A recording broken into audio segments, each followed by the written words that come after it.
গত 24 ঘন্টার ভিতরে প্রায় 3 লক্ষ মানুষ আমাদেরকে অনলাইনে ডোনেশন করেছেন। এর ভিতরে 1 টাকা, 5 টাকা, 10 টাকা সব রকমের আছে।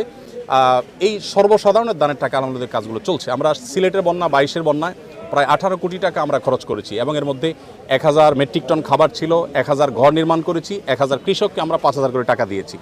তো আলহামদুলিল্লাহ এবার আমরা আশা করছি যে সেটা আরও ব্যাপকভাবে করব, কারণ বন্যা পরিস্থিতি অত্যন্ত ভয়াবহ। প্রতিনিয়ত আমাদের কাছে সাহায্যের জন্য মানুষ আসছে, রাত দিন আমাদের কর্মীরা কাজ করছেন, সর্বস্তরের মানুষ এখানে এসে কাজ করছেন। আমি আপনাদের মাধ্যমে উদাত্ত আহ্বান করতে চাই আমাদের দেশের সর্বস্তরের মানুষকে। আমাদের দেশে মানুষ একে অন্যের বিপদে ঝাঁপিয়ে পড়েন, এর পূর্বে আমরা বিভিন্ন সময় দেখেছি। এবারও আশা করি যে এই বন্যায় আমরা প্রত্যেকে যার যার সাধ্য অনুযায়ী আমাদের আশেপাশে থাকা আমাদের জানাশোনা মানুষগুলোর পাশে আমরা দাঁড়াবো এবং সবাই যদি সম্মিলিতভাবে আমরা প্রচেষ্টা করি, জাতীয় দুর্যোগ মোকাবেলা করা কোনো ব্যাপার না ইনশাআল্লাহ বিদিনিল্লাহ। 40 বা 50 লক্ষ মানুষ আক্রান্ত, সেখানে আমরা বাকি 18 সাড়ে 18 কোটি মানুষ যদি জেগে যাই ইনশাআল্লাহ এটা আমাদের জন্য কোনো ব্যাপার না ইনশাআল্লাহ।